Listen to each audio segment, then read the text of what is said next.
Welcome to the Valmika Property Investing Podcast. I'm JP, your host and the founder of Valmika Buyers Agency. With my background in investment banking, I'm here to share Wall Street tips and secrets for building a top 4% property portfolio. Let's dive into the world of property investment together. Welcome back to another episode. Last week, we spoke about a cheat sheet for residential property investing. This was a special request by one of the listeners. So I thought that it would be worthwhile to do an episode similar to last week, but this week we'll do a cheat sheet for commercial property investing for all those commercial property investors out there. So what we're going to speak about this week is firstly, understanding the basics when it comes to commercial property. We'll then look at financial analysis, which is a very important part of commercial property because commercial property, in my opinion, is like investing in a business. Even though it's got real estate attached to it, the cash flows are actually business related. So we'll go through that at a high level. Next, an important one is building your team. Surrounding yourself with smart people is one great way to mitigate risk. Investing is about taking risk, which puts a lot of people off. However, if you learn how to manage risk, is where success comes from. Then lastly is taking action. Taking action is the differentiator between those who become successful investors and those who just want to be and sit on the sidelines. Okay, so let's get straight into it. Understanding the basics. In commercial property, there are different types of assets, so to speak. Now, this is a large topic in itself. I'm just going to touch on it briefly. If you guys want me to delve more into these categories on another podcast, please let me know. You can leave a comment or email me at info@valmikaproperty.com. So the property types, number one and the most obvious one, office buildings.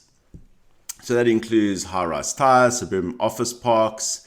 It can be individual offices for smaller investors. Office buildings are an interesting one. They've had the highest vacancy rates because of the COVID scenario, people working from home, etc. So these have been the most challenging commercial property assets to invest in. However, if you are looking for a bargain and your view is that people are going to start going back to the office, which has slowly started to happen, then maybe there's a good deal here. But obviously do your homework on this one. Next is retail spaces. This, quite strangely, even through the COVID era, has been the most stable one, especially in smaller operations where there's been coffee shops, for example. The government's incentives have helped these businesses stay strong. Those who were weak anyway did not make it. However, this has been the most consistent sector. It does have 6% vacancy rates on average over the last couple of years, but having yields of around 6% on average as well. Next is the darling asset class category, and this is industrial properties. For example, such assets like warehouses, distribution centers, etc. This I will go into a little bit more detail and describe why it has been the darling. But the next one is multi-tenanted facilities, for example, medical buildings, co-working spaces, combining it with residential. Medical tenants in general have been a great tenant to have.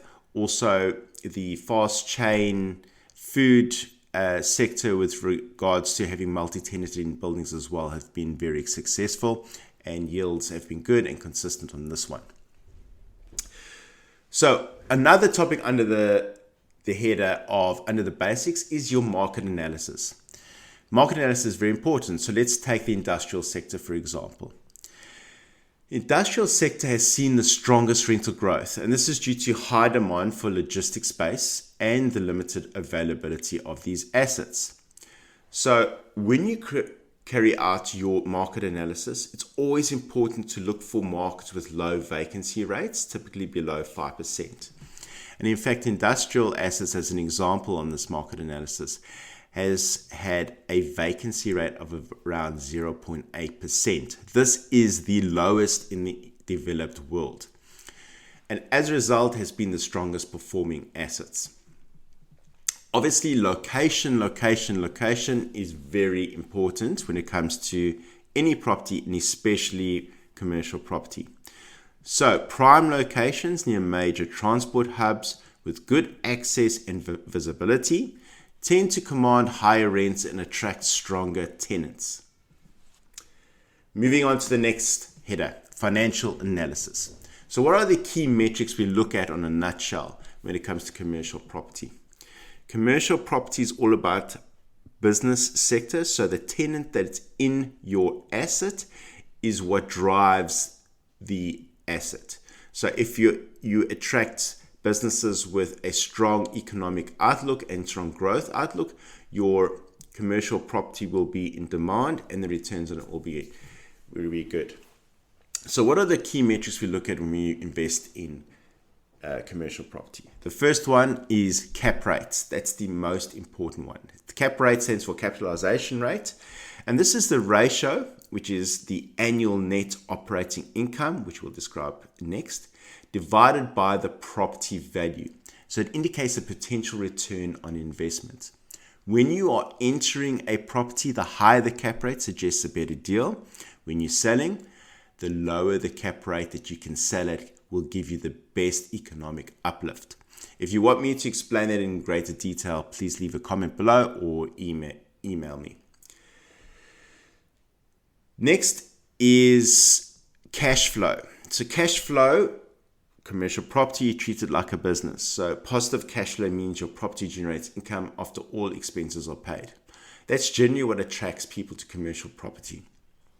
In some assets where there's a strong demand, for example, in industrial, in some areas like Sydney, for example, those yields are low because of indicating the high demand for those properties. So you might find that there'll be a negative cash flow initially. However, over the last 2 years, even though cap rates have decompressed because of higher yields, you've seen the rental increases in double-digit figures. So even though you may purchase initially with a negative cash flow historically, you've seen that negative cash flow become positive once you've had a rental revision.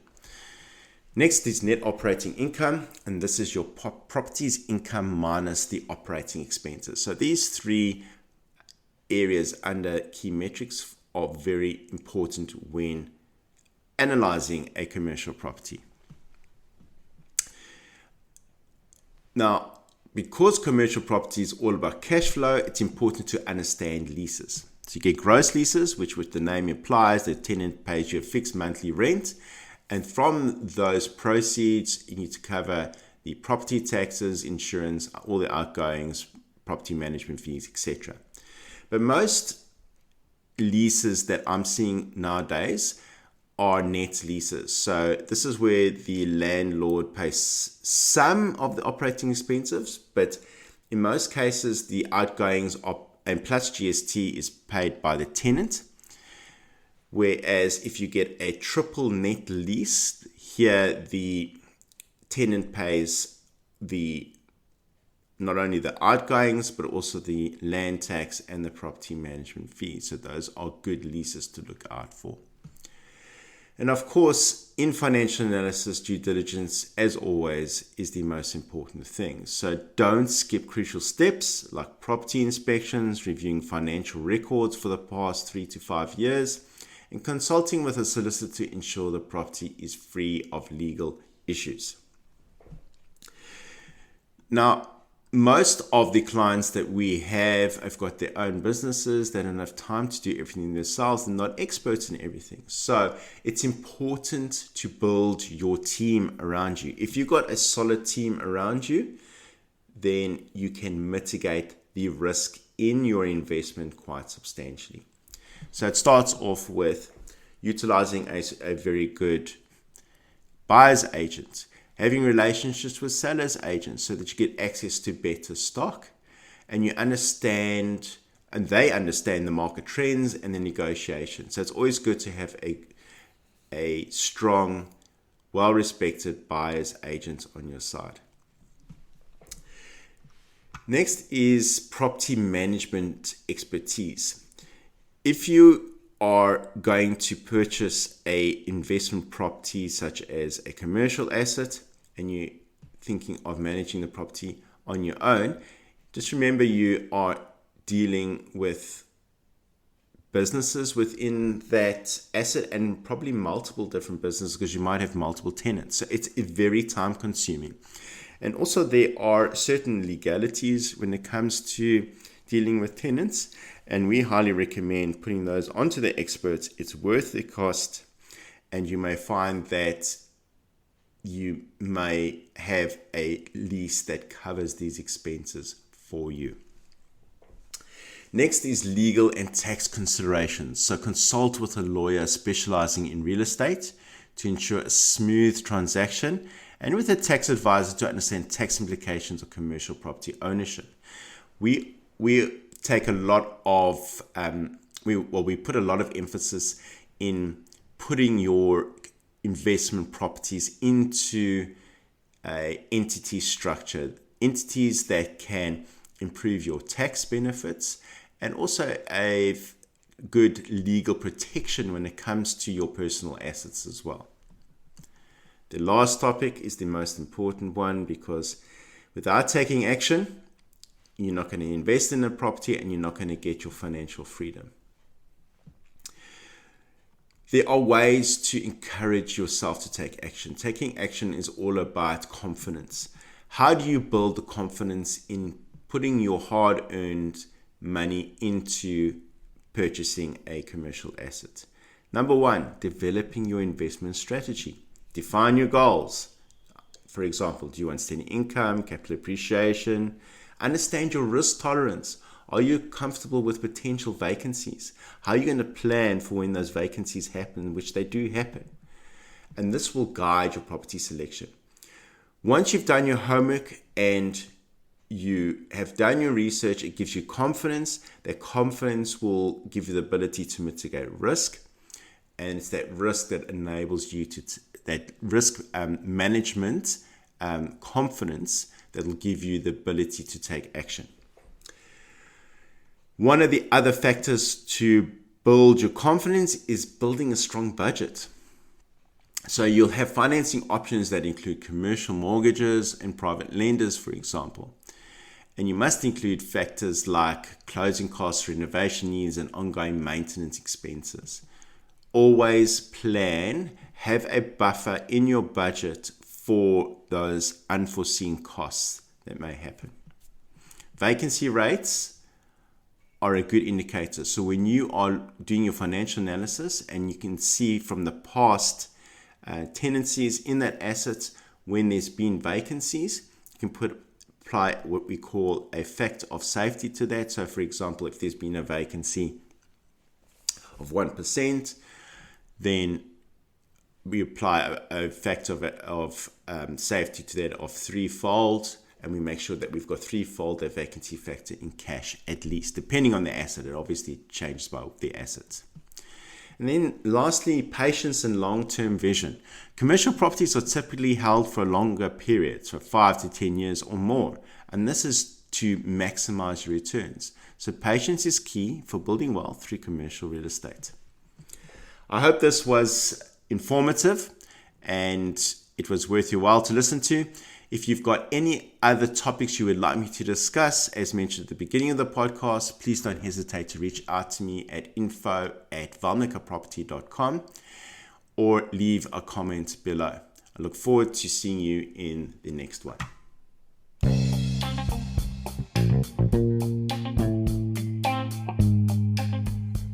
Thanks for tuning in to today's episode of the Valmika Property Investing Podcast. If you're interested in our services, please visit us at valmikaproperty.com. Remember, the content shared in this podcast is for entertainment purposes only. For personalized financial advice always consult your trusted financial advisor or professional. See you in the next episode.